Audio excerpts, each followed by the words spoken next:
তোমরা আন্দোলন কখন কোথায় কেউ শুরু করছে সেটা জানি না, আর আজকে সকাল থেকে আমি তোমরা এখানে আসবা এবং এটা আমি জানতাম, এবং সে আলোকে আমার ঊর্ধ্বতন কর্তৃপক্ষের সাথে আমি কথা বলেছি। এবং গতকাল তোমরা শাহবাগে ছিল, ডিসি রমনা, ওনার সাথে আমি কথা বলেছি, ওনার কাছ থেকে আমি তথ্য পেয়েছি। এবং সকালে এসে যখন তোমাদের সাথে কথা বলি, তোমাদের দাবি ছিল একটা প্রথমে, যে এখানে ডিজি মহোদয় যিনি আছেন ওনার সাথে তোমাদের প্রতিনিধি দল একটা সাক্ষাৎ করবে।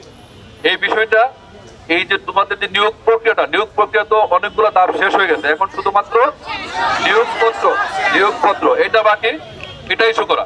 এটা যেন ত্বরান্বিত হয়, এটা তোমাদের সকলের পক্ষে 7 জনের প্রতিনিধি দল, তাদেরকে আমি কিন্তু নিয়ে গেছি, তাদের সাথে কথা বলে এটা ফ্যাসিলিটেট করেছি, তোমাদের পক্ষে কাজ করেছি।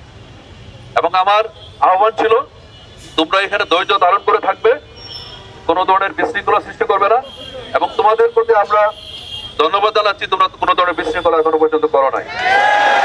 বাট কিছুটা আমাদের জনচলাচলের ক্ষেত্রে কিছুটা অসুবিধা হচ্ছে, এটা তোমরা নিজেরাও বুঝতে পারছো। এবং এখানে যারা শিক্ষক, আমি মনে করি শিক্ষকরা হলো জাতির কারিগর, তারা শুধু নিজেরা বুঝতে হবে না, তাদের কিন্তু বিশাল দায়িত্ব, গুরু দায়িত্ব। তারা শুধু বুঝতে হবে না, অন্যদেরকে বোঝাতে হবে। আমার কথা কি বুঝতে পারছেন? তাদের কাজ হলো অন্যদেরকে বোঝানো। এই যে ছোট ছোট বাচ্চা, তারা অনেক কিছু বোঝে না, বুঝতে চাইবে না, তাদেরকে বোঝাতে হবে। সেক্ষেত্রে আরো ধৈর্য এবং আরো কি বলবো, অপরের মতামতের প্রতি সহমর্মিতা, এটা থাকতে হবে।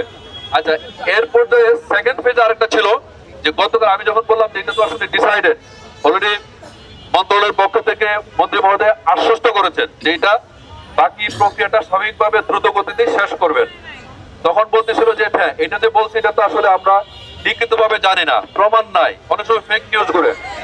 তখন আমি যাচাই করেছি, যাচাই করে আমি আশ্বস্ত হয়েছি, তোমাদেরকে জানানো হয়েছিল। তারপর তোমাদের দাবি ছিল, সকলের দাবি ছিল যে এটা, এই যে বিজ্ঞপ্তিটা, ওনারা যে নিয়োগের যে প্রক্রিয়াটা স্বাভাবিকভাবে আছে এবং এটা বাকি প্রক্রিয়াটা শেষ করবে, এটা অফিসিয়ালি যেন জানানো হয়। এবং সেটা কি জানানো হয়েছে কিনা? জানানো হয়েছে।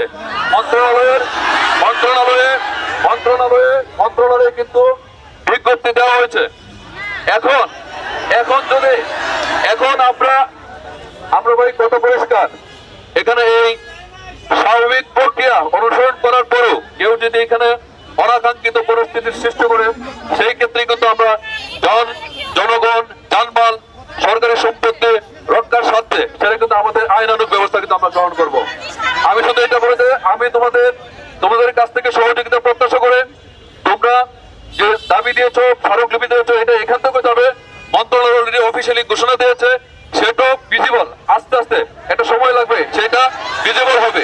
আর এটা যদি তোমরা আশ্বস্ত না হতে পারো, সেক্ষেত্রে আমরা আমাদের যে সরকারি দায়িত্ব সেটা আমরা পালন করতে গিয়ে, আমার কথা বুঝতে পেরেছো, আমরা কিন্তু আমাদের দায়িত্বটা পালন করবো। এখানে রাস্তায় যেটা তুমি বসে আছো, এটা কিন্তু এই যে সরকারি যানবাহন, সরকারি কর্মকর্তারা, এটা কিন্তু চলাচলের রাস্তা। এটা করে কিন্তু অলরেডি কিন্তু অনেকে ভিতরে আটকে আছে, তারা কিন্তু বের হতে পারতেছে না। আমাদেরকে জানাচ্ছে, আমরা কিন্তু সর্বোচ্চ সংযম এবং ধৈর্য কিন্তু এখানে প্রদর্শন করেছি, এবং এটার কিন্তু একটা নির্দিষ্ট সীমা আছে কিন্তু। ঠিক আছে, আমি আহ্বান জানাবো, গুজবে কান্না দিয়ে, কারো কুপরামর্শে কান্না দিয়ে, সরকার অফিসিয়ালি মন্ত্রণালয়ে একটা জন সার্কুলার দেয়, এটা সরকারের ঘোষণা, এটা বুঝতে হবে। এটা শিক্ষকতার মতো মহান পেশা আপনারা নিয়োজিত হবেন, এই জিনিসটা কিন্তু আপনাদের বুঝতে হবে। আপনারা সবাই সর্বোচ্চ বিদ্যাপীঠ থেকে শিক্ষা দীক্ষা গ্রহণ করে এখানে এসেছেন, নিয়োগ প্রক্রিয়ায় মেধার স্বাক্ষর রেখে এসেছেন। আপনাদের সেই মেধার প্রতি আমরা সম্মান জানাই, সম্মান প্রদর্শন করতে চাই। কেউ এটা নিয়ে ভুল করতেবেন না এবং অন্যের কথা পরিচিত হবেন না, পরিচিত হয়ে আপনার কোনো ধরনের ডিস্টারবেন্স, বিশৃঙ্খলা সৃষ্টি করবেন না। এই বলে শেষ করছি, আল্লাহ হাফেজ।